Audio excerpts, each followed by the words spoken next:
Assalamualaikum warahmatullahi wabarakatuh. Selamat siang, saya ucapkan kepada para pembicara dan peserta pelatihan pencegahan stunting untuk dokter di layanan primer hari kedua. Salam sejahtera untuk kita semua. Perkenalkan, nama saya Atika Mahira yang akan menjadi moderator pada acara hari ini. Sebelum kita memulai, izinkan saya untuk membaca doa demi kelancaran acara hari ini. Berdoa menurut agama dan kepercayaan masing-masing, berdoa dimulai.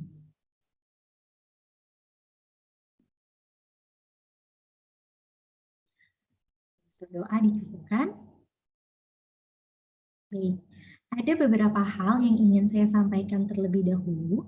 Yang pertama ialah bagi peserta yang ingin bertanya dapat menuliskan pertanyaannya di kolom chat Zoom yang nanti akan dibacakan oleh moderator saat sesi diskusi atau tanya jawab.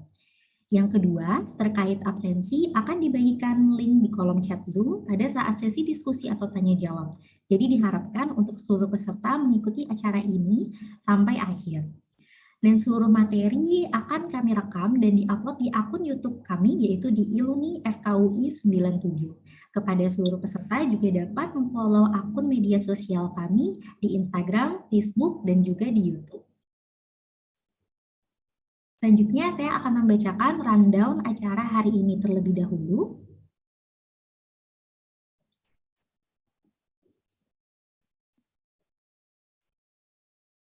Untuk rundown acara hari ini akan ada pembukaan pada pukul 1 hingga lewat 5 menit, lalu akan ada pembacaan sisi pembicara hingga pukul 1 lewat 10, dan akan ada materi yang akan dibawakan oleh Dr. Trevino ya terkait dengan screening stunting, praskonsepsi, dan peran L-female.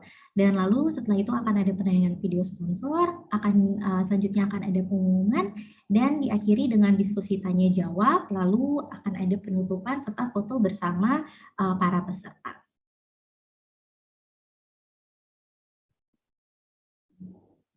Baik, tanpa berlama-lama lagi, izinkan saya untuk mengundang Dr. Trevino Aristarkus Pakasi, MS PhD, spesialis kedokteran keluarga layanan primer, untuk membawakan materi 2 kali ini dengan topik screening stunting prakonsepsi peran L-female. Sebelum kita mulai, izinkan saya untuk membacakan CV beliau kembali terlebih dahulu.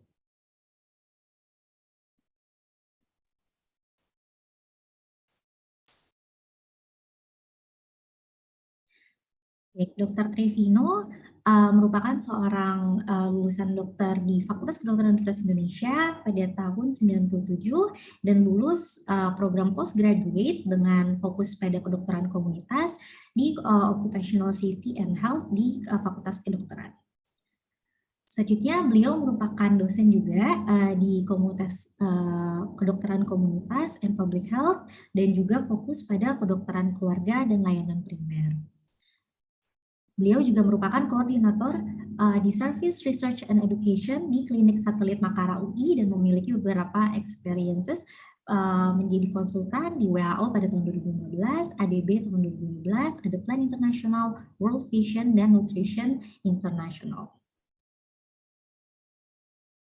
Baik, tanpa berlama lagi, sepertinya peserta juga sudah cukup antusias untuk mendengarkan materi dari Dr. Trevino. Saya undang Dr. Trevino untuk memaparkan materinya. Dipersilakan dokter untuk memulai materi hari ini. Baik, terima kasih. Selamat siang. Maaf, panitia saya minta yang satu untuk suara, satu buat video ya. Ya, Takut silakan. mati salah satu. Baik, dok. Oke, ya. Baik, terima kasih atas perkenalannya. Kemarin juga sudah perkenalan dan terima kasih untuk Bapak Ibu semua yang setia hadir ya sampai pada hari ini ya. Dan ini hari kedua kita, masih ada 3 hari ke depan lagi, minggu depan kita istirahat di hari Senin ya. Nah ini sekali lagi saya berharap bahwa ini masih dalam semangat yang tinggi untuk bersama-sama kita mengeradikasi stunting ya. Dan kemarin kita sudah belajar bersama, kita mulai dengan sebenarnya bukan menurunkan prevalensinya, tetapi menurunkan incidence-nya. Ya. Dengan kita menurunkan incidence, diharapkan prevalensi juga akan turun. Kenapa dia bisa turun? Karena kita tahu bersama bahwa mungkin ya pertumbuhan penduduk dan bertambah penduduk tetap berjalan, tapi jumlah kasus barunya menurun sehingga prevalensinya akan turun. Kita juga sudah belajar bersama bahwa dalam waktu yang relatif singkat, 5 tahun, kecepatan pertumbuhan itu nggak secepat itu lagi, ya, sehingga kemudian kita perlu satu teknik atau cara pengukuran, katakan seperti itu, yang kira-kira kita bisa memperlihatkan bahwa ada progres ya, ada progres dari semua upaya kita bahwa stuntingnya turun. Oke. Panitia itu yang satu yang HP itu untuk suara ya, yang kemudian untuk voice, untuk video yang satu lagi yang sekarang ada muka saya dengan VB-nya. Jadi nggak usah ada pertanyaan-pertanyaan, meminta unmute lagi ya, bisa nggak itu di? Dokter. Oke, siap. Nah ini terakhir kemarin saya sampai kepada kita juga melihat mengidentifikasi ya di dalam pelayanan kesehatan ada hal-hal yang mungkin kita harus intervensi bersama ya. Antara lain tentu saja di dalam pengumpulan data berat maupun tinggi badan supaya akurat, dan sekarang sudah di era abadnya digital ya, jadi sudah 40 tahun sejak konsep posyandu dikeluarkan oleh Presiden Soeharto zaman waktu itu. Tentu kita harusnya udah bergerak ya, jangan ditimbangkan dacin lagi, tapi udah bergerak ke digital. Ya mudah-mudahan kalau tadi teman-teman juga melihat ya produksi dari anak bangsa ya, Firok, Movitech ya, itu semua adalah produksi dari putra bangsa, jadi patut diapresiasi ya kalau memang ada anggarannya ya. Itu aja untuk sumber-sumber pemeriksaan ya secara digital, sehingga akurasi di dalam pengukuran itu bisa lebih terpercaya ya, bisa valid. Kemudian yang kami sampaikan kemarin adalah bagaimana membuat suatu sistem rujukan. Sistem rujukan menggunakan internet seperti ini ya, di mana Bapak Ibu yang ada di layanan primer melakukan identifikasi risiko prakonsepsi, prenatal dan postnatal ya, atau setelah kelahiran ya. Kemudian melakukan pengendalian risiko. Apabila ada keterbatasan bisa melakukan konsultasi rujukan horizontal, saat ini dengan klinik satelit UIN Makara, tapi ke depannya tentu kita bisa mengembangkan lebih banyak lagi klinik-klinik yang terlibat di dalamnya, lalu rujukan sekunder dengan rumah sakit umum daerah, dan rujukan tersier sampai di center-center yang ada di Indonesia, bukan hanya di Jakarta atau di Jabodetabek ya. Nah ini kira-kira yang mau coba digarap dengan kegiatan pengendalian stunting seperti ini. Dan kemarin dalam tanya jawab juga kami mengharapkan ya ada suatu inisiasi. Kalau memang teman-teman di lapangan ada yang daerah dari provinsi mau membuat inisiatif kerja tersebut, kita bisa bersama-sama berkolaborasi membuat suatu permohonan dana yang besar yang kita arahkan ke beberapa provinsi, di mana teman-teman baik teman-teman spesialis kedokteran keluarga dan primer maupun teman-teman praktik umum bisa berkolaborasi untuk di ujung tombak melakukan pengendalian risiko stunting. Tadi ya intinya yang pertama, pengendalian risiko stunting supaya tidak terjadi kasus baru. Ya, insidence-nya turun. Ujung-ujungnya prevalensi akan turun. Nah lanjutannya pada hari ini, kita akan membahas bagaimana peserta mampu mengidentifikasi komunitas yang spesifik untuk kita lakukan screening ya, dan pencegahan stunting pada periode prakonsepsi. Kemudian jangka menengahnya nih, kalau kita terus melakukan seperti ini, maka teman-teman diharapkan mampu mendemonstrasikan suatu penyuluhan, ya, karena memang intervensinya lebih banyak edukasi ya. Penyuluhan ini bisa menggunakan aplikasi LCDO yang sudah dibuat oleh BKKBN.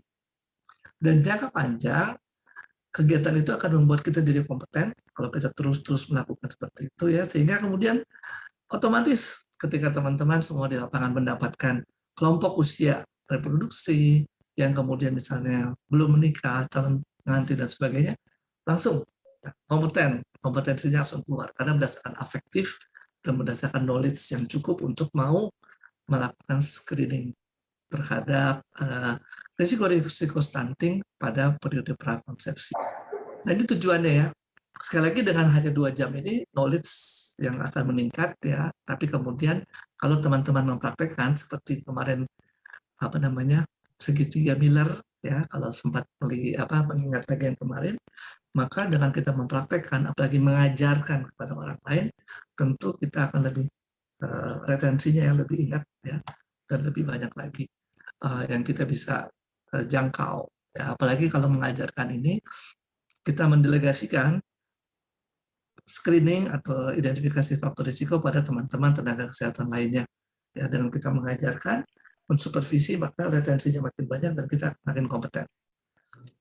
Nah, sekali lagi saya bawa ke model ini ya. Model ini adalah faktor-faktor risiko untuk terjadi stunting pada siklus kehidupan. Ya, siklus kehidupan tadi kemarin sudah saya sampaikan mulai dari remaja, bukan hanya remaja putri, tapi juga remaja putra, termasuk kelompok yang berisiko ya, untuk menghasilkan keturunan yang stunting. Tidak hanya putri, tapi putra juga ya. Dan kemudian periode menuju pernikahan, kemudian kehamilan, ya, sampai kepada kemudian persalinan, nifas, bayi baru lahir, terus semua sampai kemudian bayi itu menjadi besar, remaja, itu adalah siklus kehidupan. Ya. Siklusnya nggak dimulai dari bayi, tapi siklusnya dimulai dari remaja menuju remaja. Ya, oke, ini siklusnya. Kemudian pelan-pelan kita lihat kemarin apa sih faktor-faktor risikonya ya. Ini Anda bisa lihat nih yang kuning-kuning ya, yang sifatnya makro ya, kemudian yang putih-putih ya, yang putih-putih yang lebih mikro dan lebih ke arah individual. Misalnya kalau di sini kita lihat ketidaksetaraan pangan, lingkungan hidup, jadi kebersihan, air bersih dan sebagainya. Kemudian juga tentang pelayanan kesehatan ya, pendidikan, pelayanan kesehatan lagi ini tentang ANC. Kemudian ini juga pelayanan kesehatan tentang fasilitas dan sumber daya manusianya ya. Kemudian tentang pendidikan di sini. Nah ini yang lebih gede ya makronya. Sementara yang kecil-kecil di sini di kelompok remaja putri ya, ada anemia, ada makanan yang tidak kuat ya, ada perkawinan remaja. Ini adalah salah satu faktor-faktor risiko stunting ya. Dan sebenarnya secara khusus BKKBN telah mencoba mengidentifikasi dan menuangkannya ke dalam satu aplikasi yang dinamakan Alsimil. Saya lupa sih singkatannya ya, cuma kira-kira perjalanan berpikirnya seperti ini ya. Pada masa remaja, kemudian ada faktor-faktor risiko yang diidentifikasi, maka remaja ini kemudian diberikan edukasi kesehatan reproduksi, gizi ya, termasuk juga tentang berkeluarga ya, berkeluarga dan penyiapan kehidupan untuk berkeluarga. Nah, setelah itu remajanya mungkin meningkat ya, meningkat, umurnya sudah mencapai usia untuk menikah, sudah punya calonnya masing-masing. Kemudian masuklah ke screening edukasi untuk calon pengantin.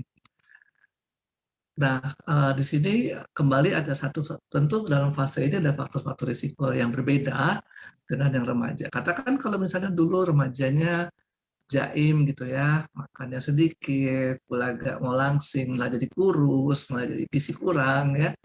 Kemudian sekarang udah siap menikah, ya ternyata diintervensi berhasil, udah nggak anemia, udah nggak gizi kurang ya.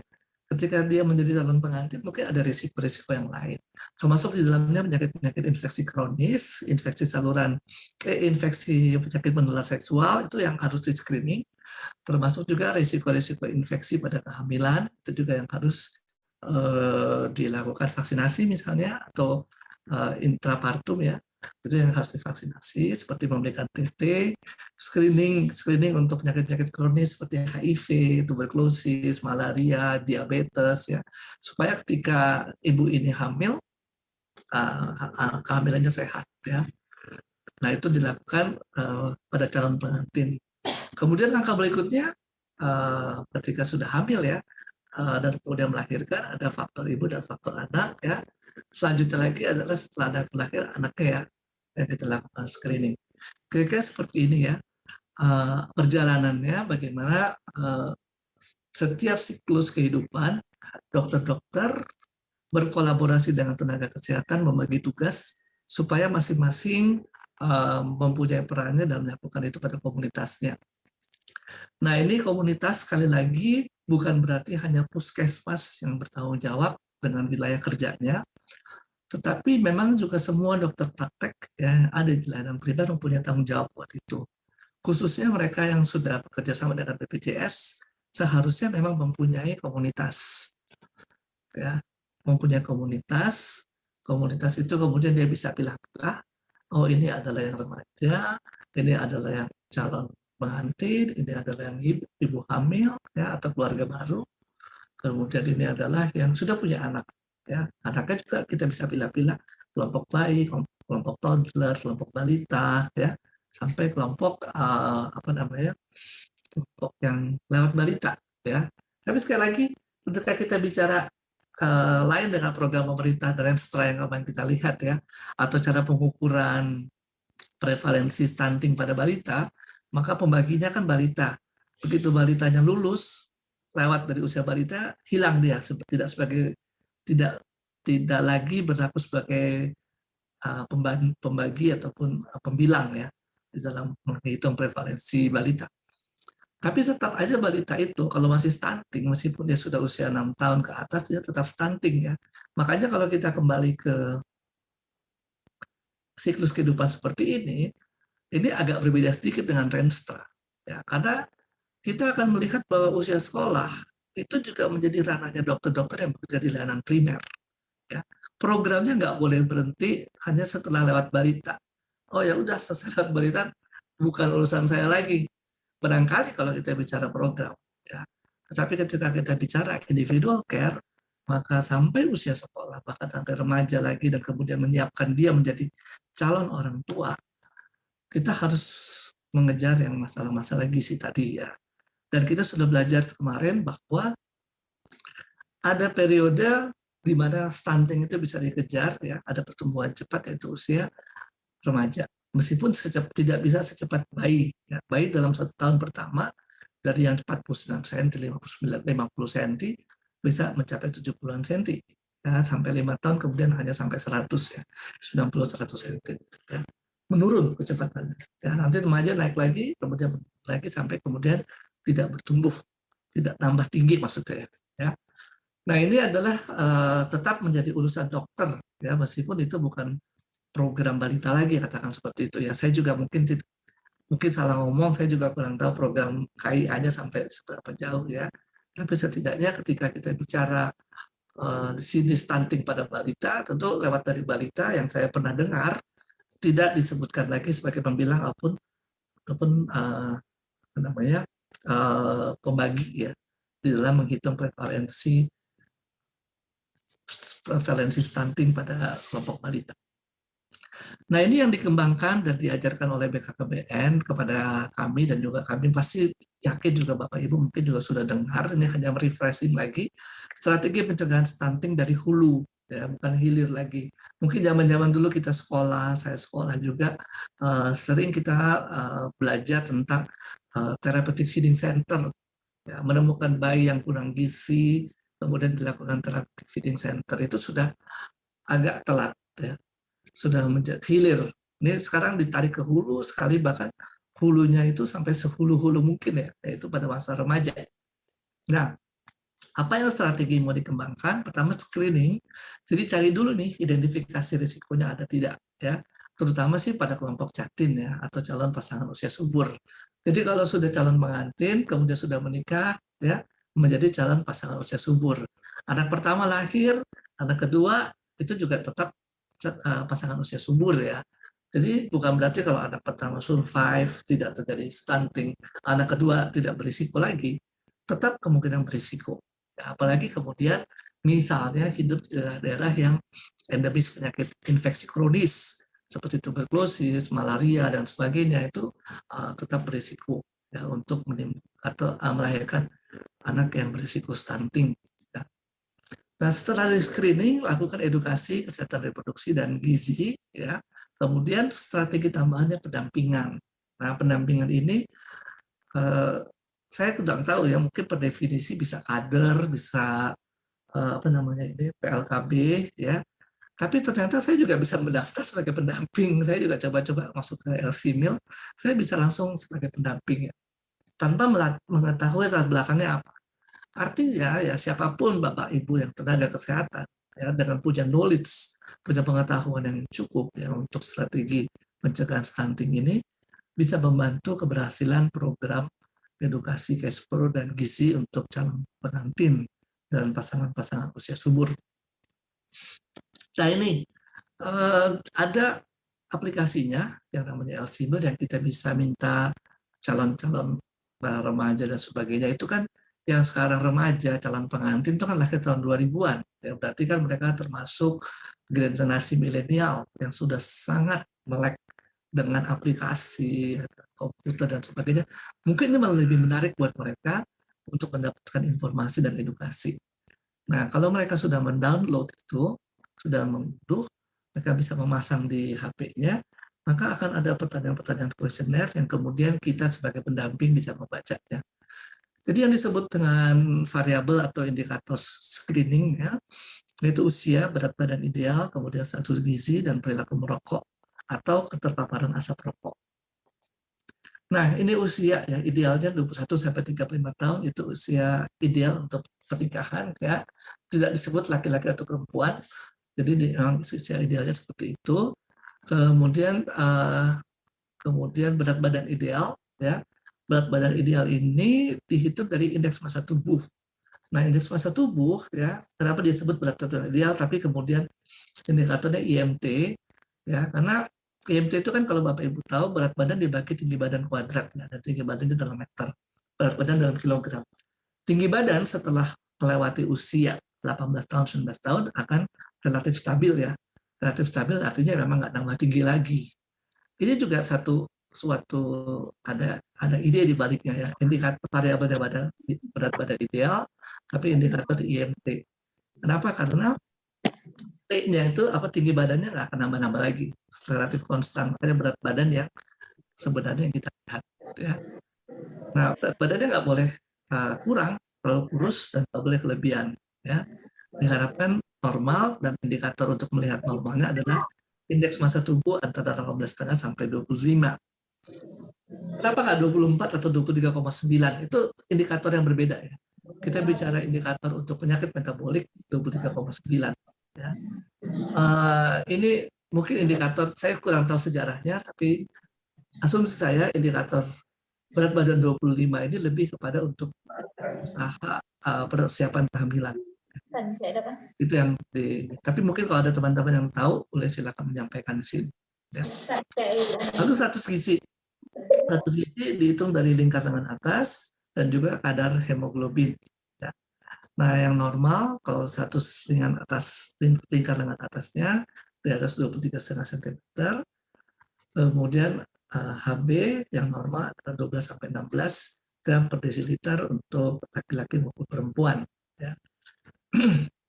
Perempuan di atas 12, ya, laki-laki di atas 13, itu yang normal. Nah, ini digabung semuanya 12 sampai 16. Ya. Nah, kemudian perilaku merokok. Jadi kalau terpapar asap rokok ataupun merokok, ya, ditanya di dalam LCMIL perempuan misalnya, ya, punya pacar yang merokok, ya, punya beresiko terhadap rokok, atau terpapar asap rokok, maka itu dianggap yang beresiko. Karena kita tahu bahwa rokok banyak mengandung senyawa kimia yang menimbulkan sifat sebagai stres oksidatif, ya, dan stres oksidatif itu akan membentuk senyawa-senyawa merusak, ya, yang akan merusak sel-sel tubuh dan sebagainya. Itu yang kemudian oksigen reaktif itu yang akan kemudian merusak, ya, karena itu didapat dari rokok, ya, dan itu akan menimbulkan risiko yang lebih berat pada janin, pada anak yang lahir, ya, untuk timbulnya stunting, ya.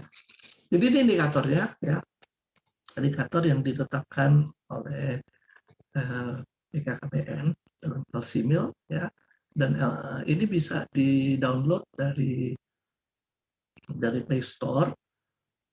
Saya kurang tahu kalau yang iOS ya. Kemudian di situ Bapak Ibu bisa mengajarkan kepada calon-calon remaja, calon pengantin, calon pasangan usia subur untuk mengisi. Bahkan kemudian ketika sudah punya anak pertama mau punya anak kedua, isi lagi. Karena kita akan melihat risiko anak keduanya untuk stunting seperti apa. Isi lagi kalau ada anak ketiga ya, tapi sebelum anak ketiga suruh KB ya, supaya nggak banyak ya, nah, repot ngurusinnya. Nah ini dia. Untuk laki-laki hanya ada 2 ya. Jadi adalah usia dan perilaku merokok. Ya, kalau tadi perempuan ya 4 variabel, laki-laki hanya usia dan perilaku merokok. Ya, ini perlu diedukasi karena kalau misalnya kurang dari 25 tahun misalnya usianya ya, karena kecelakaan, menikah, ya, nggak siap secara mental, secara finansial juga, ya, secara psikologis nggak siap, ya bisa apa namanya, mungkin akan berpengaruh pada penyediaan pangan di rumah ya, dan sebagainya. Itu akan akhirnya berdampak ujung-ujungnya pada apa namanya, pada risiko stunting untuk bayi yang akan dilahirkan. Jadi ini makanya ketika Bapak Ibu juga punya kelompok komunitas yang dikapitasi dan kita bisa mengidentifikasi, oh ini usia-usia remaja dari yang orang-orang yang dikapitasi. Kita udah bisa mulai ya tarik engagement pada mereka. Dan itu kita bisa laporkan di BPJS sebagai kunjungan sehat. Ya. Nah sekarang pun juga sudah sangat kreatif ya, kunjungan sehat itu pun bisa kita lakukan secara online. Ya, kami juga di UI punya kelompok-kelompok posbindu sih, bukan kelompok peer educator mahasiswa juga ada. Ya. Kelompok itu dijangkaunya dengan WA group dan materi-materi bisa disampaikan lewat WA group ya. Nah khusus di sini dengan LCMIL materinya juga sudah tersedia di dalam LCMIL tersebut ya. Nah ini screenshot dari HP saya sendiri ya. Nah ini ikonnya seperti ini kalau sudah di apa namanya, di download ya LCMIL. Nanti kalau Bapak Ibu klik kemudian diminta untuk mengisi apa namanya ininya, ini apa identitasnya, maka akan muncul seperti ini. Ini saya iseng nih, saya iseng. Jadi saya tulis saya merokok ya dan sebagainya. Maka di sini langsung ditulis berisikonya 2, berisikonya 2 ya. Dari umur dan berisiko. Jadi saya cuma iseng aja nulis seperti ini ya. Tapi ini artinya nanti kalau misalnya si si remaja yang punya ini, dia langsung bisa lihat nih di HP-nya. Oh ternyata saya berisiko. Ya. Tampilan awalnya seperti ini ya. Kita masukkan NIK kita, akan keluar profile ID kita dan sebagainya. Nama ya. Kalau si remaja itu sudah punya pacar, tambahkan pasangan kamu, atau kalau sudah punya pasangan hidup ya tambahkan pasangannya ya. Ini akan di-connect oleh si ini ya, si LCMIL ini. Ya, lalu kalau kita lihat sini menunya, ya ada beranda yang kita lihat, kemudian ada kuesioner, jadi boleh kita sarankan kepada klien-klien yang dikapitasi klinik kita untuk melakukan pengisian kuesioner. Lalu ada edukasi yang sudah default di situ ya, bisa kita minta untuk mereka membaca. Edukasi dari kesiapan pranikah, ya, kemudian kehamilan, kesiapan kehamilan, kesehatan reproduksi, kontrasepsi dan pencegahan kanker. Lalu ada akun di sini untuk kita memasukkan, atau si yang punya HP memasukkan profilnya. Jadi itu sangat sangat ini ya, sangat edukatif ya untuk seseorang kemudian bisa secara berulang-ulang pun mendapatkan edukasinya kalau lupa. Ya. Tapi kebanyakan sih baca sekali ya udah ngerti, udah tahu gitu, terus udah gitu aja ya, nggak belum tentu dilakukan ya. Oke. Nah ini dia contohnya ya si LCMIL ini. Jadi ada akunnya, ya kita bisa masukkan data-data pribadi kita. Nah, data pun bisa diupdate terus karena kan kita akan berubah-ubah ya. Manusia itu kan dinamis dan berubah-ubah ya. Lalu di komputer kita, ternyata di komputer kita bisa sign in, kita bisa mendaftar sebagai pendamping. ya masukkan juga NIK kita, lokasi rumah dan sebagainya, maka kita akan di-assign menjadi pendamping di lokasi kelurahan kita atau desa atau kecamatan kita. Ya. Dia nggak nanya-nanya lagi, ini dokter atau bidan atau perawat, saya juga bingung ya. Siapa tahu siapa gitu, tapi ya defaultnya pun kader bisa, artinya nggak harus tenaga kesehatan. Ya. Jadi saya masukkan seperti ini, kemudian tampilan pertama yang muncul di dashboardnya adalah nih ada chat ya yang belum ditanggapi, ya ada chat yang belum uh, ada chat. Jadi ada chatin yang kemudian bisa connect langsung dari di connect ke kita dan kemudian dia akan bisa chatting dengan kita. Nah kalau belum ditanggapi ditulis seperti ini ya, atau kuesioner yang sudah diisi dan perlu dikomentarin ya. Ini kalau sudah di connect chatinnya. Tapi juga kita bisa lihat di wilayah ada orang-orang yang punya aplikasi ini udah ngisi tapi statusnya masih dicuekin, ya nggak tahu siapa gitu ya, belum punya pendamping ya. Sekali lagi pendamping itu adalah strateginya dari BKKBN. Jadi nggak bebas orang cari informasi tanpa ada yang mendampingi ya. Jadi itu strateginya, makanya kemudian para pendamping-pendamping ini bisa ya mengkonek dirinya dengan orang-orang yang sudah punya aplikasi LCMIL. Nah ini ada catatan ya. Nah di sini ada statistiknya juga ya, statistiknya oleh BKKBN ya, total Jatim di wilayah Tanah Sareal ya, di Jatim yang terdaftar di LCMIL ya. Kemudian 63.000 ada di Jawa Barat, di Kota Bogor 519, di Kecamatan Tanah Sareal 51, di Kelurahan Tanah Sareal cuma 5. Dikit banget ya. Kayaknya nggak mungkin ya hanya ada 5 orang calon pengantin di Kelurahan Tanah Sareal. Penduduknya mungkin berapa belas ribu ya Kelurahan Tanah Sareal tuh. Masa cuma 5 orang yang remaja, ya kan? Pada nggak tahu, ya, nggak tahu. Kenapa nggak tahu ya? Sosialisasinya nggak banyak artinya. Padahal ini bagus ya, ini akan mengkomunikasikan spesifik ya kita dengan klien kita untuk urusan kesehatan reproduksi, penyiapan pengantin, penyiapan kehamilan dan sebagainya. Lalu di sini ada statistik total ibu hamil ya. 300.000 total Jatim dan 56.000 seluruh Indonesia nih berarti ya kalau ngomongnya pengguna LCMIL ya. Kecil banget ya, nggak mungkin ya. Nggak mungkin cuma segitu ya. Nggak tercapai berarti ini ya, sosialisasinya juga nggak tercapai. Tapi ini sayang sih kalau nggak dipakai karena ini merupakan salah satu media kita untuk berkomunikasi. Apalagi ya kalau kayak saya tuh pernah ya mencoba mengundang orang datang ke klinik ya untuk bikin edukasi, lu pada nggak datang, pada males kali ya. Jadi kalau kayak gini nih online masih lumayan nih ada yang datang ya. Tapi kalau udah suruh fisik datang kayaknya pada males ya. Nggak tahu kenapa. Nah ini statistiknya seperti ini ya. Pasca persalinan juga ada ya. Nah ini ada statistiknya dan kita bisa lihat di sini ya. Berapa pria, berapa wanita ya. Kemudian pencegahan stunting untuk pria berapa persen ya. Oke, ini adalah statistiknya di dalam dashboard ketika kita sign in di komputer kita, di laptop kita sebagai pendamping. Ya. Nah, di sini kemudian kita lihat di sini inbox-nya ya, kalau memang kita sudah mempunyai Jatim, ya kita bisa cari Jatim saya, gitu ya. Kemudian statusnya kita bisa pilih ya. Nah, kita kemudian bisa mulai dengan percakapan. Nih, yang umum ini kita bisa mulai percakapan. Ya. Nah, di sini ya Anda bisa lihat juga di bawah ya, kalau kita katakan belum punya Jatim, kita bisa lihat nih ya. Ini petugas pendampingnya masih min ya. Tadi saya kasih lihat ya dari HP saya ya, di situ ada nama saya pasti terdaftar di situ sebagai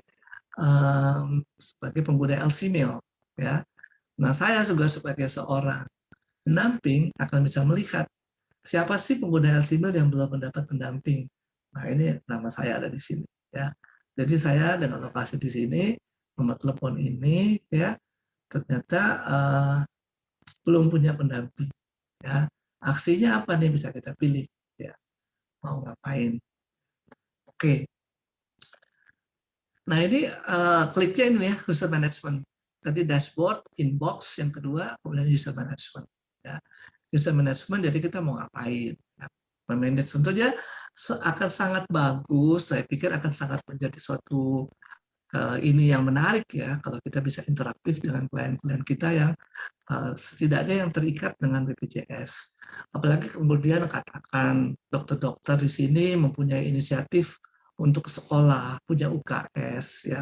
UKS tuh kadang-kadang cuma di SD aja ya, yang di SMA nggak terlalu apa namanya, nggak terlalu ini.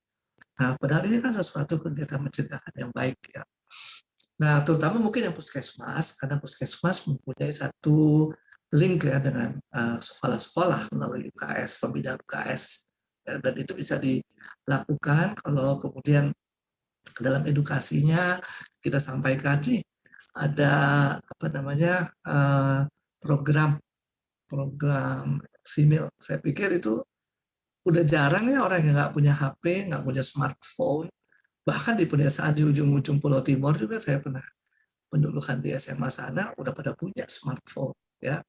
Dulu saya tahun 2020 pernah ke NTT, itu kan masih masuk pandemi COVID-19 ya. Dan di situ sampai di sana juga dari puskesmas, dari pemerintah daerah bilang nggak boleh dulu beraktivitas, harus isolasi 2 minggu. Ya, dalam 2 minggu, kurun waktu 2 minggu mengisolasi diri di apa namanya di desa, apa yang bisa kita lakukan? Ya menjangkau orang-orang ini dengan media sosial. Ya waktu itu sih bukan dengan LC Mill ini, kan LC Mill kayaknya relatif baru ya. Tapi waktu itu karena temanya juga tentang demam, tentang COVID, cara menjangkau masyarakat adalah dengan Facebook misalnya. Kemudian bisa dengan WhatsApp group. Itu yang kami lakukan karena memang masih apa namanya siswa-siswa SMA, SMP itu udah banyak yang punya HP, smartphone ya, bahkan sangat terjangkau lewat WhatsApp ya. Dan paket data relatif lebih murah kan, sehingga nggak seperti pulsa ya. Pulsa saya ingat dulu zaman masih HP masih baru ya, masih baru, masih orang pulsa, tapi pulsa juga mahal, masih ada sisa roaming ya. Kita bisa apa kering gitu ya teman kita, terus cuma 1 detik gitu ya, ngomong mau pulang terus matiin gitu ya, nanti temennya balas lagi ya kering cuma 1 kata doang, itu gara-gara takut roaming ya, takut mahal pulsa. Kata kalau nggak salah dulu ada paket yang 3 detik pertama gratis gitu. Sehingga kita ngomong cuma 3 detik ya, kata-kata yang singkat-singkat aja, keywordnya aja ya. Tapi kalau sekarang kan udah nggak seperti itu ya, dengan paket data itu kan komunikasi bisa lebih banyak, lebih lancar, bahkan bisa telepon, voice chatting, ya, ada voice note dan sebagainya. Jadi itu pun fasilitas yang juga kami lakukan di UI selama pandemi dengan Posbindu. Ya, Posbindunya adalah masyarakat Universitas Indonesia yang berisiko apapun ya, bisa diabetes, berisiko hipertensi, atau sudah diabetes, sudah hipertensi, termasuk mereka yang kelompok berisiko COVID-19 yang akan parah kalau mereka kena COVID-19. Nah, itu edukasi-edukasi diberikan dengan WhatsApp group. Dan itu kombinasi antara voice note dengan apa namanya chatting, dan kemudian dengan pemberian materi yang lewat picture ya, gambar, attachment gambar dan sebagainya. Itu variasi-variasi untuk melakukan edukasi. Dan yang lain edukasi juga melalui Instagram. Saya kira itu juga sesuatu yang bisa kita buat. Nah, memang kalau kami di UI menggunakan fasilitas Instagram untuk edukasi yang lebih banyak untuk public ya, public engagement, jadi untuk memberikan awareness buat masyarakat secara luas ya. Tapi bukan yang untuk komunitas kecil yang bisa interaktif ya, itu lebih banyak menggunakan WhatsApp group. Nah, itu juga bisa dilakukan misalnya dengan peer educator, jadi kelompok yang seumuran atau yang apa ya, senasib sepenanggungan barangkali ya, sesama pasien diabetes katakan kayak gitu. Contohnya saja. Nah, ini mungkin peer educator Bapak Ibu bisa bentuk ya. Misalnya kelompok Catin ya, kemudian dari kelompok Catin itu dibikin satu kelompok, dibikin perkenalan dalam WhatsApp group ya, kenalin apa namanya, umurnya segala macam, terus apa mungkin yang ingin diharapkan dengan adanya kelompok ini ya. Nah, itu bisa dibuat ya, kita buat ya, bisa pasien-pasien atau klien-klien yang dikapitasi dalam BPJS pada kita, bisa juga kelompok komunitas masyarakat wilayah kerja puskesmas, bisa juga dokter-dokter atau puskesmas yang bekerja sama dengan sekolah, bekerja sama dengan perusahaan, ya. Komunitas-komunitas yang spesifik ya, yang kita bisa identifikasi, dan kemudian kita bisa intervensi. Ya. Nah tentu saja ini kemudian ada pertanyaan, mas implikasinya apa gitu ya kepada si dokter sendiri yang memberikan pelayanan. Ya terus terang kalau kita nanya bahwa akan ada remunerasinya, belum ada ya. Saya kurang tahu persis, kayaknya BKKBN nggak membuat remunerasi ya kalau untuk kita dokter atau tenaga kesehatan. Paling ini hanya menolong kita, apalagi untuk menjangkau pasien-pasien BPJS. Ya. Pasien-pasien BPJS kita, supaya misalnya kita punya pasien yang ibu hamil, lahirnya nggak bikin susah, nggak jadi stunting gitu ya. Itu kira-kira seperti itu. Ya. Dan kita juga sudah diberikan mandat bahwa dokter-dokter harus melakukan evaluasi ANC 2 kali ya, dari 6 kali yang diharuskan menurut peraturan Kementerian Kesehatan. Nah itu pendampingan ini juga bisa dilakukan sampai kepada ibu hamil ya, dengan mekanisme ini. Karena BKKBN berusaha menarik ke hulu dan sehulu mungkin ya, sehingga kemudian apa namanya, faktor-faktor risiko itu bisa diidentifikasi dan kemudian bisa diedukasi. Nah sekali lagi ini tentu saja Bapak Ibu dengan asumsi ya, dengan asumsi orang-orang punya smartphone, punya biaya cukup, bisa membaca ya dan sebagainya, atau bisa bahkan berbahasa Indonesia. Nggak semua ternyata seperti itu, nggak semua ya, nggak semua seperti itu. Di pelosok-pelosok mana juga ada yang punya smartphone tapi mungkin tidak sefasih itu berbahasa Indonesia, membaca dan membahas berbahasa Indonesia, itu juga ada ya di pelosok-pelosok pedalaman Indonesia. Dan ada sinyal gitu ya, ada yang kita bisa jangkau dengan HP, tapi kemungkinan tidak bisa membaca dengan cepat. Bahkan pengalaman saya di Timor, ketika kami menerjemahkan bahasa Indonesia ke dalam bahasa Timor, kemudian dibuat tertulis, ternyata nggak segampang itu buat orang-orang Timor membaca bahasanya sendiri. Itu saya pikir masuk akal karena memang belum ada penelitian bahasa tentang morfologi kata di sana. Yang lain dengan bahasa Sunda yang sudah dibuat sebagai pelajaran bahasa sejak SD, maka morfologi kata itu sudah ada dan orang-orang sudah biasa membaca bahasa Sunda dengan huruf Latin. Nah ini belum ada ya. Di Timor ada Alkitab berbahasa Timor, tapi saya nggak yakin apakah itu sudah disosialisasikan morfologi katanya, karena juga terlalu sudah masih banyak penuturnya sehingga mungkin tidak dijadikan pelajaran bahasa. Lain dengan bahasa Sunda dijadikan pelajaran bahasa karena Jawa Barat itu melting point dari banyak suku ya, dan banyak suku yang datang ke Pulau Jawa khususnya ke Jawa Barat belum tentu semuanya fasih bahasa Sunda kecuali yang lahir di situ, sehingga kemudian pelajaran bahasa Sunda itu bisa masuk di dalam kurikulum. Nggak tahu sih sekarang masih ada pelajaran bahasa Sunda apa enggak ya. Jangan-jangan udah diganti ya. Itu zaman saya masih kecil dulu barangkali ya. Nggak update kali ya. Tapi itu contoh saja ya. Ketika kita mau membahasakan secara tertulis, ternyata nggak gampang juga. Artinya apa? Artinya ketika kita lihat LC-Mail ini, Bapak Ibu mendownload, materi-materi yang udah ada bagus, segala macam, barangkali dengan kreativitas sendiri, dengan kemampuan local wisdom di situ, kita bisa mencari padanannya supaya materi LC-Mail yang bagus itu bisa disampaikan ke ke sekolah-sekolah, ke calon pengantin, ibu hamil ya, sehingga bisa masuk lebih bagus ya, lebih dalam ke artinya bisa insight-nya ya ke setiap orang ya. Dan itu mungkin juga cara-caranya nggak selalu harus dengan tertulis ya. Terakhir misalnya contoh kemarin waktu saya di Timor tahun 2020 memberikan edukasi cuci tangan bisa pakai TikTok ya. Orangnya suruh TikTok gitu kan. Nanti TikTok ya dilihat kan nggak perlu banyak kata-kata ya. Karena cuci tangan yang mau dikasih lihat ya. Jadi nggak perlu kata-kata sehingga berTikTok dia cukup bisa memberikan ide bagaimana mencuci tangan yang baik. Nah itu saya kira banyak fasilitas sekarang ya dengan HP dan smartphone ini ya yang kita bisa manfaatkan dengan sebaik-baiknya untuk menjangkau klien-klien kita. Terutama mungkin kalau kita bicara di daerah yang yang jauh, tidak mungkin juga kita datang terus ke sana ya. Kita mungkin bisa menjangkau dengan HP. Ya memang mungkin nggak segampang di Pulau Jawa ya, karena memang akses dan juga network ya internetnya nggak mungkin lebih ya nggak bisa juga bilang jelek ya, tapi di Jawa juga nggak semuanya bagus ya. Ada juga yang daerah-daerah yang sulit untuk dijangkau dengan internet. Tapi itu adalah salah satu media yang bisa kita lakukan ya, termasuk LC Mill ini.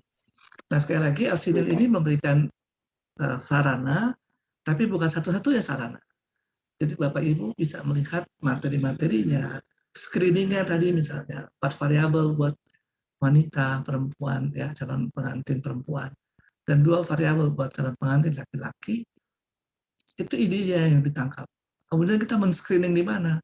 Nah, kita screening di sekolah, di mana ya, di SMA, di rumah-rumah ibadah dan sebagainya misalnya. Itu bisa kita lakukan.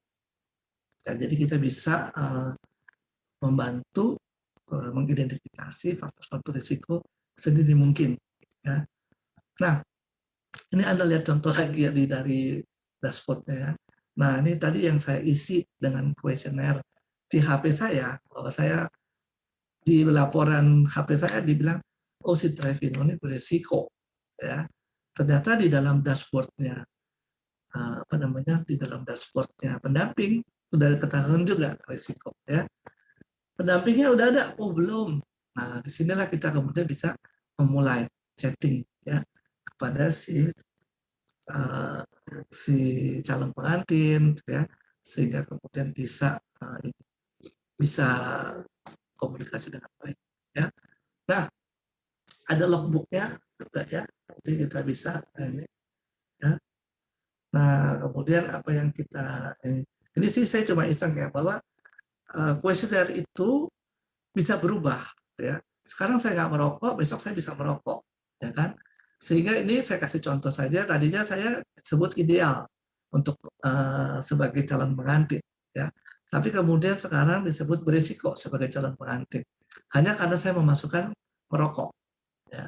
Jadi ini contoh bahwa kemudian ketika kita melihat, oke, anak pertama udah lahir, ya, nggak stunting, fine, bagus, sehat, ya. 2 tahun lagi dia berencana punya anak, isi lagi kuesionernya, ya, isi lagi kuesionernya supaya kita bisa mendapatkan data yang lebih terakhir. 2 tahun lagi dia udah pergi kemana, pindah rumah, sekolah, atau misalnya kerja di pulau lain, kita masih bisa jangkau, ya. Selama LC-nya pasti ada juga ya. Tahu-tahu ntar udah nggak tahu ininya di mana, servernya ya. Yang bikin program udah diganti. Contohnya e-hack ya, e-hack yang dulu sama yang sekarang kan masuk di Peduli Lindungi, yang dulu udah bubar karena bocor katanya datanya. Jadi Alzheimer ini ya so far masih bagus ya, kalau emang ternyata datanya kemudian bocor, barangkali di stop juga kali ya. Nah, ini yang penting yang saya sampaikan kepada teman-teman semua adalah idenya. Yang penting idenya. Ide itu kemudian kita bisa tuangkan dalam kuesioner sendiri pakai kertas misalnya ya, kalau terjangkau, atau pakai Google Form dan sebagainya ya. Intinya betul-betul kita apa namanya, bisa uh, apa namanya, bisa menjangkau lah masyarakat yang kita layani. Ini contoh lain, ini untuk wanita ya, untuk wanita juga sama sih sebenarnya ya. Kemudian Anda bisa lihat sini, intervensinya apa nih ya. Kalau ada suplemen penambah darah ya, ada suplemen makanan, ada KI, ada rujukan. Jadi ada yang kita bisa lakukan ya, kemudian kita simpan ya. Oke. Nah, itu mungkin sharing saja dari kami, dari apa namanya, prakonsepsi tersebut ya. Prakonsepsi tersebut yang penting ya, ada 4 variabel untuk wanita dan 2 variabel untuk laki-laki, ya. 4 variabel buat wanita tersebut tadi umur, ya, kemudian apa lagi? Umur, ada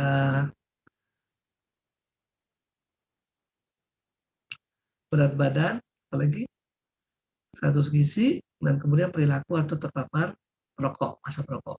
Itu untuk wanita. Untuk laki-laki hanya 2, yaitu usia dan perilaku merokok. Jadi kalau ada opa-opa mau kawin lagi boleh ya, yang penting isi ya. Kalau ada aki-aki mau kawin boleh, yang penting isi aja ya. Gitu. Oke, gitu aja. Terima kasih, saya kembalikan kepada moderator. Baik, terima kasih banyak kepada Dr. Trevino atas pemaparan materinya ya dok, yang sangat jelas dan cukup ringkas. Cukup menarik ya dok sebenarnya karena sekarang semakin majunya teknologi, semakin banyak juga wadah yang dapat kita gunakan untuk mencegah berbagai penyakit. Contohnya pakai aplikasi LC Meal ini atau aplikasi elektronik siap nikah dan hamil ya dok. Jadi makin memudahkan nih para tenaga kesehatan untuk mencegah salah satunya bisa penyakit stunting. Nah, sebelum kita lanjut ya dok ke tanya jawab, saya ingin mengucapkan terlebih dahulu kepada para sponsor kita, yaitu kepada PT Virom, OSIK, dan Movtek yang telah mendukung keberlangsungan acara Dies Natalis ke-72 FKUI 2022. Berikut akan kami tayangkan video sponsor tersebut. Kepada panitia, dipersilakan.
terima kasih kepada panitia atas penayangan video sponsornya.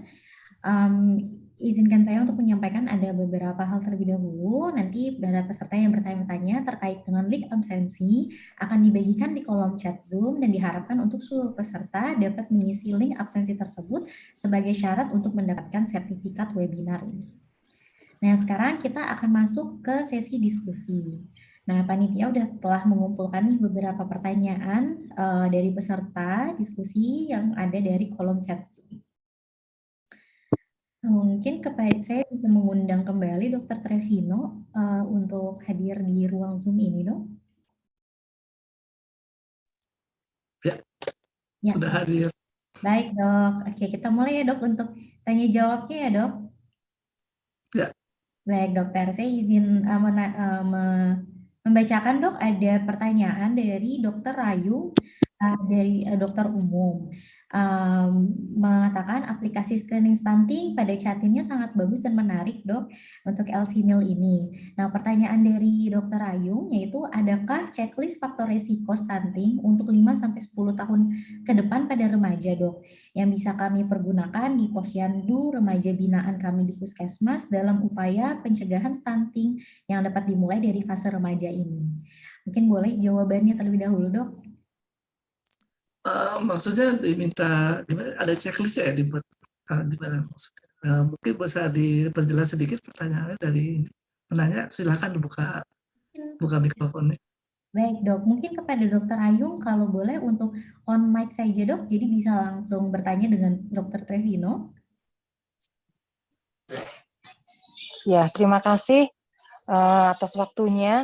Jadi pertanyaan kami untuk screening penderita hipertensi itu kan ada ya 5-10 tahun ke depan adakah berisiko untuk terkena penyakit kardiovaskuler. Nah, ini untuk yang remaja sekitar usia 18 tahun itu apakah sudah bisa dilakukan screening juga menggunakan checklist 5-10 tahun ke depan apakah dia berisiko jika nanti menikah dan mempunyai keturunan anaknya mengalami stunting seperti itu, Dok?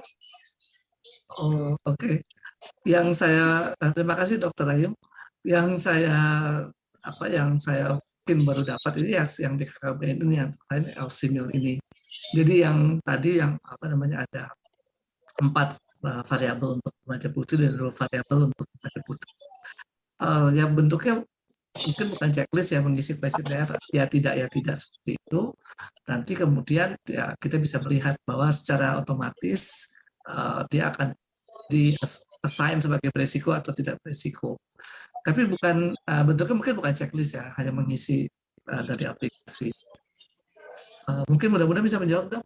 Saya belum tahu kalau ada yang lain lagi, barangkali kalau kita coba browsing, mungkin juga ada ya yang punya checklist seperti ini.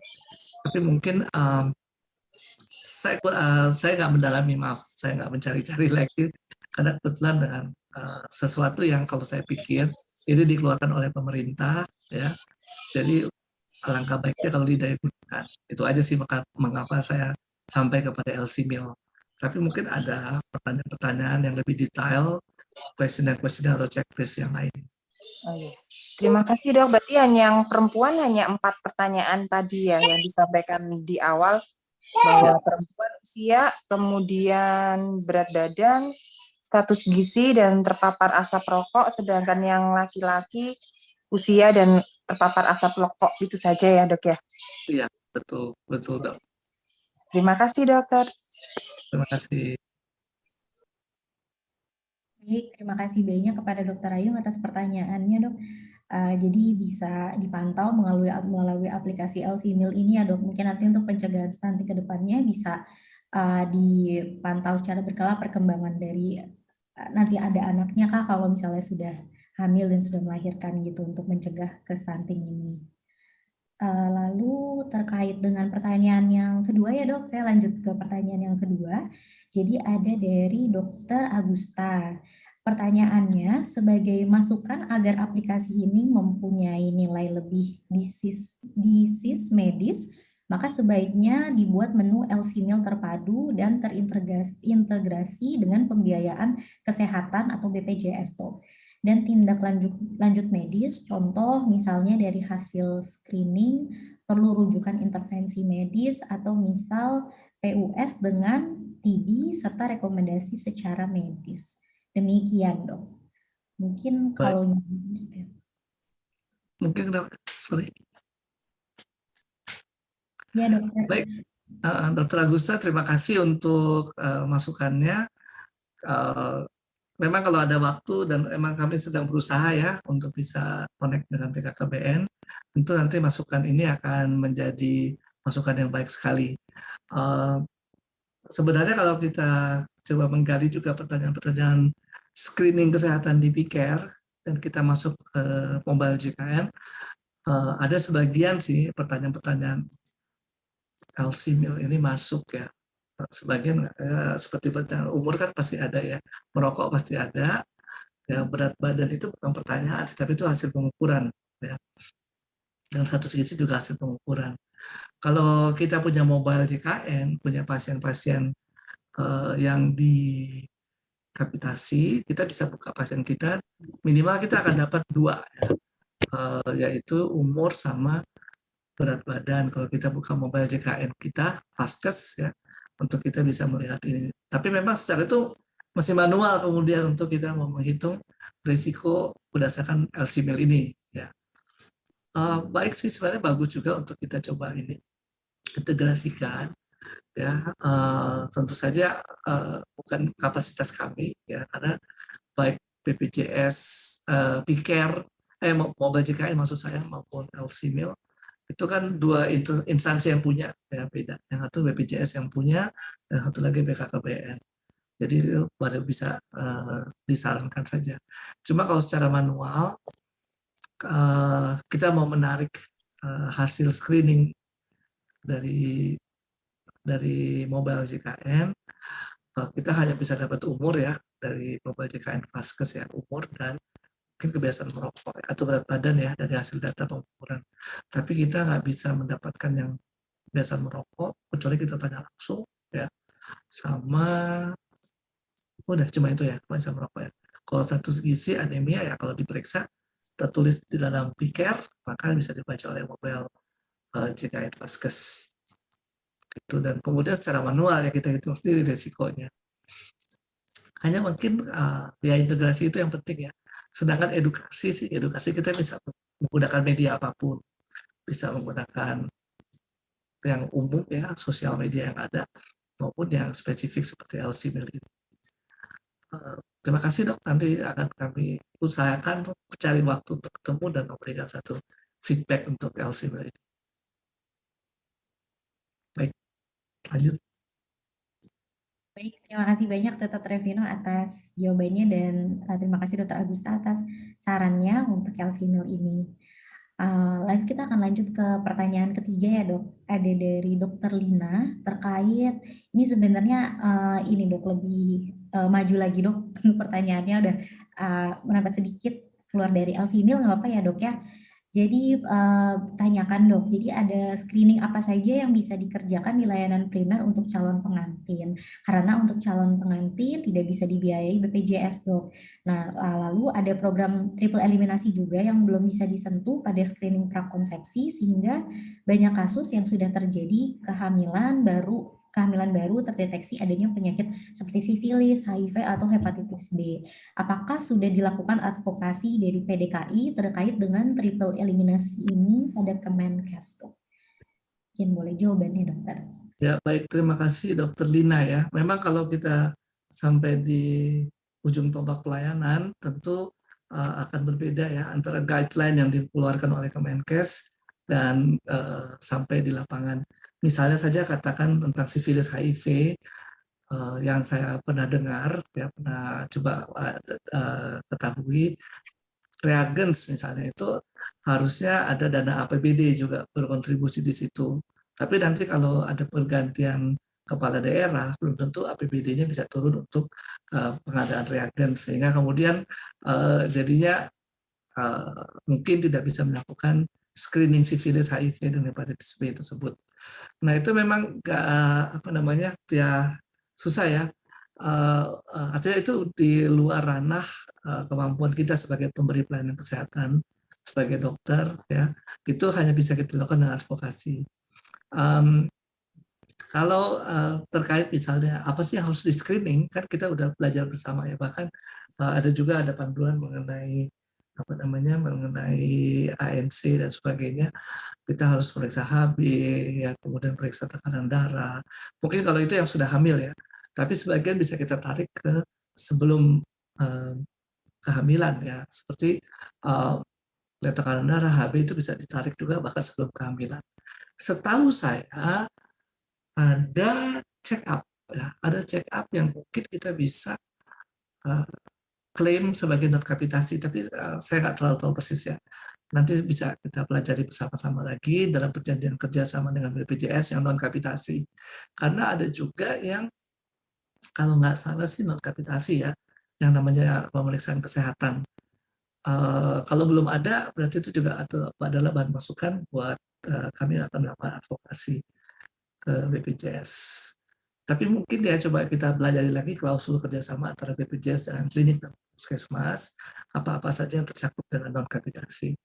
Dan kemudian juga bagian-bagian seperti ini yang malaria, triple eliminasi, HB, diabetes, itu kan adalah program yang bisa diakses lewat puskesmas. Nah ini juga mungkin yang kalau menurut saya sih itu sifatnya agreement ya, PKS antara klinik dengan puskesmas.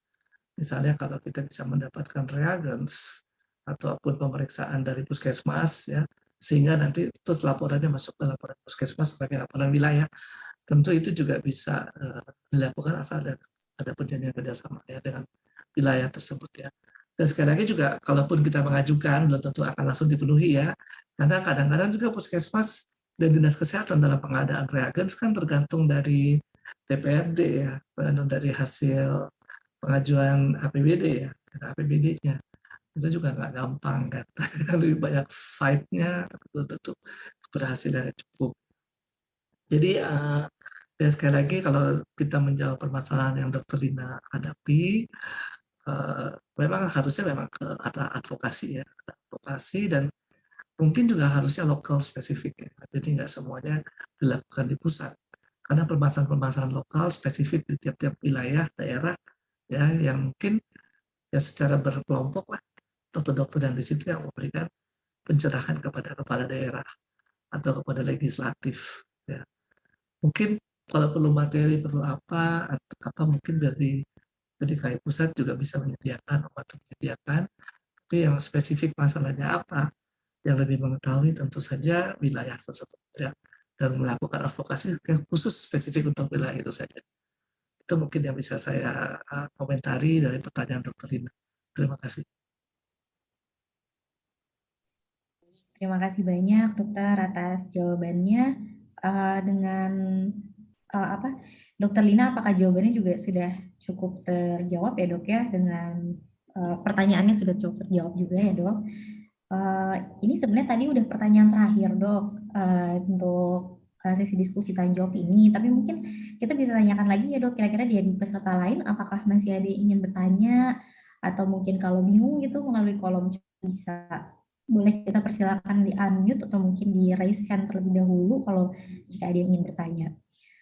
Nah, sambil menunggu dok, mungkin ini dok, tadi mungkin bisa diperjelas lagi ya dok terkait dengan LV Mail ini, tadi kan ada bagian yang kalau setelah kita isi kuesionernya ada bagian yang beresiko ya dok. Kalau misalnya pasien beresiko tersebut, terus sebenarnya peran dari dokter umum itu apakah bisa kita intervensi atau sebenarnya perlu kita rujuk dok tergantung dengan di sisi mana pasien itu beresiko, dan kira-kira bagaimana dok proses merujuk dari sebagai seorang dokter layanan primer gitu dok. Gimana ulangi proses merujuk gimana? Iya dok, tadi kan sebenarnya pada di LV-Mail itu kan ada bagian setelah kita isi kuesionernya pada pasien itu kan hasilnya bisa beresiko ya dok. Ada yang ideal dan ada yang beresiko. Nah, pada pasien-pasien yang beresiko ini sebagai dokter layanan primer, tindakan selanjutnya itu bagaimana dok? Apakah kita edukasi kepada pasien tersebut atau memang ada tindakan rujukan yang selanjutnya perlu disampaikan kepada pasien gitu dok? Oke, terima kasih. Jadi kalau kita lihat di sini kan ada kuesioner yang berbeda untuk laki-laki dan perempuan ya. Bedanya sih sebenarnya kalau di perempuan itu ada IMT, indeks massa tubuh, ada lingkar lengan, dan HB ya untuk menunjukkan status gizi. Nah, status gizi ini bisa diintervensi oleh kita semua ya, yang di layanan primer. Di sini juga ada ahli gizi, mungkin ada perawat ya, bisa memberikan edukasi dan kalau misalnya ternyata juga katakan hemoglobinnya kurang, anemia karena defisiensi zat besi, maka itu juga bisa diberikan sebagai bagian dari intervensi. Ya. Jadi itu bisa kita lakukan intervensi dok. Kemudian apalagi edukasi ya. Misalnya kita sudah mengumpulkan ada sekian banyak ya yang terpapar rokok dan merokok gitu ya. Itu kita bisa melakukan kelas berhenti merokok ya. Sekali lagi itu masih tatarannya artinya idealisme kita ya, karena itu belum bisa dihitung secara rupiahnya berapa ya. Kalau kita mau membantu mengeradikasi, mengurangi risiko stunting dengan menurunkan insiden stunting, salah satunya memang rokok ya untuk saluran pengantin. Tapi sekali lagi memang ya itu setahu saya sih belum ada pembiayaannya. Setahu saya orang belum membayar dokter untuk melakukan pencegahan. Ya, itu yang saya ketahui. Jadi ya memang entah pintar-pintarnya kita, bagaimana kita mengolah dana ya yang ada dari BPJS, dari program dan sebagainya, atau kita mungkin bisa punya akses ke tempat CSR misalnya, dana-dana CSR itu juga bisa kita lakukan. Dulu saya misalnya pernah punya program berhenti merokok didanai oleh pabrik minyak gitu ya, untuk perusahaan minyak. Nah itu bisa, kalau misalnya Bapak Ibu di daerah yang terpencil dekat dengan pengeboran minyak, barangkali bisa juga ya melakukan membuat proposal, kemudian diminta bantuan dana dari CSR ya. Karena memang sekali lagi effortnya akan lebih ya, itu nggak sama dengan kita hanya terima pasien menunggu di puskesmas, di klinik, kemudian berobat, obatnya dibeli, ya dasar kita dibayar. Ini effortnya beda ya. Waktu yang dipakai ya, kemudian mungkin kita perlu apa, media edukasi, membuat itu semua ada effort yang belum dihitung secara rupiah ya. Tapi kalau misalnya katakan kita bikin ya, kita dengan idealisme kita bikin dan kita coba hitung juga rupiahnya, mungkin itu juga bahan yang perlu baik oleh BPJS, mungkin oleh donor-donor yang lain untuk memberikan untuk kita bisa mengadvokasi ya bahwa ini preventif perlu dibiayai. Preventif perlu dibiayai dengan biaya sekian, jangkauannya sekian. Ya. Advokasi semacam itu perlu ya, karena nggak semua orang badan-badan pendonor ini ngerti. Ya. Kebanyakan orang atau asuransi katakan berpikir ya berobat, obatnya dibayar, habis obat dikasih sembuh, gitu kan? Itu yang sangat clear di Indonesia. Indonesia hanya melihat yang sakit jadi sembuh. Tapi kalau yang sehat menjadi lebih sehat dan makin sehat, namanya promosi, ya promosi belum dihitung sebagai suatu pelayanan. Jadi ya itu yang kita bisa lakukan, mengidentifikasi faktor risiko, beberapa risiko bisa kita intervensi, misalnya katakan anemia kita hitung sebagai penyakit, ya kita bisa klaim sebagai obat, ya kita masukkan sebagai pengobatan, atau kita bisa melakukan rujukan horizontal untuk semua yang program ANC, program tuberkulosis, program HIV, itu kita bisa rujukan horizontal ke puskesmas dari klinik-klinik swasta. Barangkali itu dok yang bisa saya tambahkan dari pertanyaan dokter. Kalau mungkin ada yang perlu diperjelas lagi silakan. Baik dok, sudah cukup jelas ya dok. Jadi sebenarnya aplikasi ini sangat membantu juga untuk tadi ya dok identifikasi risiko-risiko yang ada di wilayah tersebut, terus juga bisa menjadi ide untuk membuat mungkin program-program seperti UKM gitu di puskesmas mungkin juga bisa ya dok melalui program aplikasi Elfimil ini. Jadi cukup membantu juga ya dok untuk kedepannya kita. Jadi cukup keren sekali ya dok, teknologi sekarang sudah sangat amat membantu keberlangsungan kita sebagai peran kita sebagai tenaga kesehatan ya dok, untuk bantu edukasi masyarakat dan juga mungkin bisa memperbaiki gitu penyakit-penyakit yang ada di Indonesia. Oke, baik. Terima kasih banyak. Mungkin Dr. Trevino tadi adalah pertanyaan terakhir ya dok dari untuk webinar pada hari ini. Tadi pemaparan materi sudah cukup jelas dan juga sudah cukup ringkas juga, dan peserta-peserta juga sangat antusias. Sekali lagi saya ucapkan terima kasih banyak kepada Dr. Trevino Aristarkus Pakasi, MS PhD, Spesialis Kedokteran Keluarga Layanan Primer. Dan juga tentunya terima kasih juga kepada para peserta yang atas antusiasmenya dalam bertanya tadi di kolom chat dan juga telah menghadiri acara ini dari awal hingga akhir. Nah, mungkin sebelum kita betul-betul akhiri, kita ada sesi foto bersama terlebih dahulu dengan para peserta dan juga kepada dengan Dr. Trevino, mungkin kepada para peserta yang bisa menyalakan kameranya, bisa dinyalakan, akan kita lakukan sesi foto bersama. Saya masih ada pesan-pesan sedikit ya, sama habis foto. Baik, dokter. Foto bersama mungkin kita akan dengarkan pesan terakhir dari Dr. Trevino. Foto dulu kan? Ya, baik dokter. Ini peserta sudah banyak yang on cam, jadi kita foto bersama terlebih dahulu ya, dok. Iya. Saya cium. Satu selawe sama Arki. Kamu sakit di mana? Baru udah kerja. Oke, baik. Ini peserta, saya mulai untuk foto ya. Dalam hitungan ketiga, untuk slide yang pertama terlebih dahulu.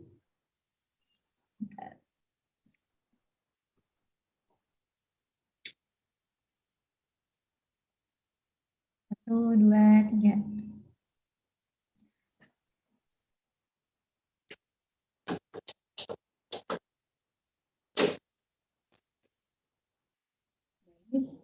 Untuk slide yang kedua, peserta yang masih melayangkan link absensi, setelah ini akan kita kirimkan linknya ya. 1, 2, 3.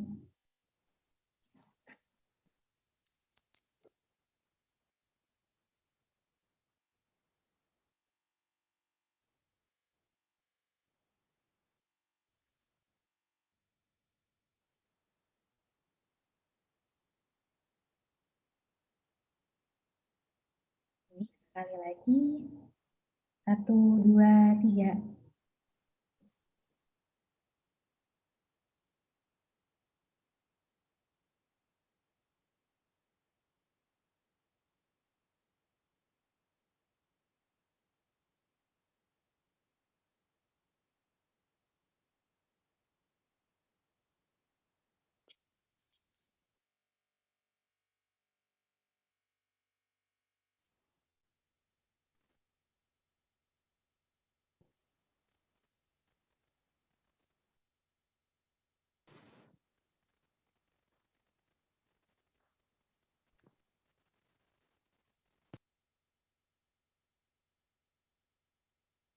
Oke.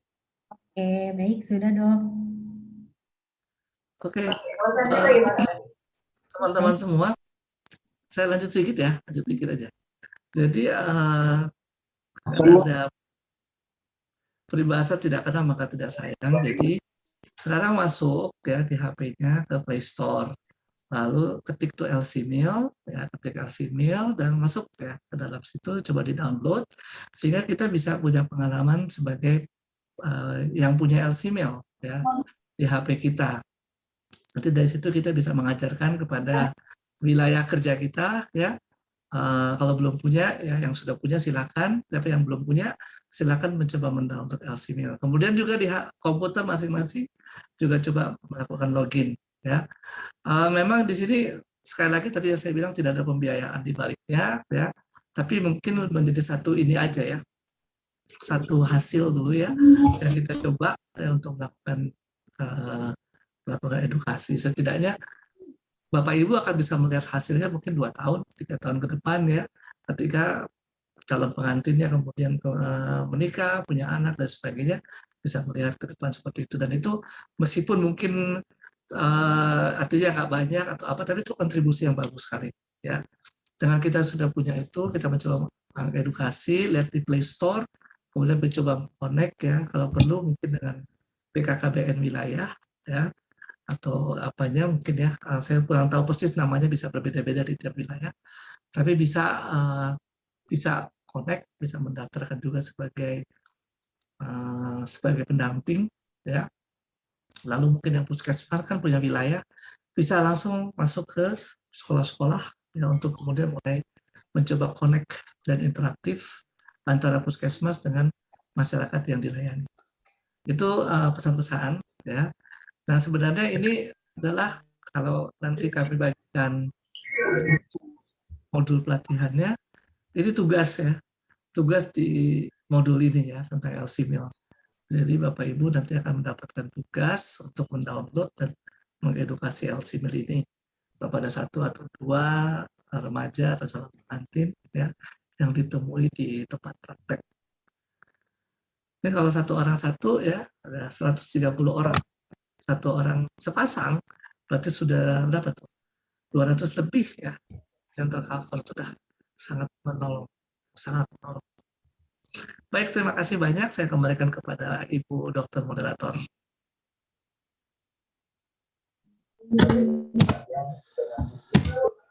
Terima kasih banyak atas pesan-pesannya. Jadi para peserta nih yang masih belum meninggalkan ruang Zoom tadi sudah dengar ya dari pesan-pesan Dr. Trevino. Jadi bisa langsung dibuka di HP-nya dan di-download aplikasi LCMIL ini, mungkin bisa digunakan nanti pada kedepannya dan sangat berguna juga untuk pelayanan. Oke, baik dokter. Terima kasih banyak sekali lagi Dr. Trevino atas pemaparan materinya dan tadi pesan-pesannya dok, dan terakhir juga kepada para peserta yang sudah sangat antusias ya hari ini mengikuti acara. Kepada seluruh peserta, untuk link sudah dikirimkan lagi di kolom chat, bisa untuk langsung diisi untuk absensi pada hari ini ya. Izinkan saya ya dok dan dokter-dokter sekalian untuk menutup acara hari ini. Mohon maaf apabila ada kesalahan kata atau acara pada hari ini. Selamat siang dan sampai jumpa pada pelatihan daring selanjutnya, yaitu hari Selasa tanggal 26 Juli 2022 pukul 13.00 hingga 15.00 waktu Indonesia bagian Barat atau pukul 14.00 hingga 16.00 waktu Indonesia bagian Tengah. Terima kasih banyak sekali lagi para peserta dan dokter. Selamat siang dan sampai jumpa. Selamat siang, terima kasih untuk perhatiannya.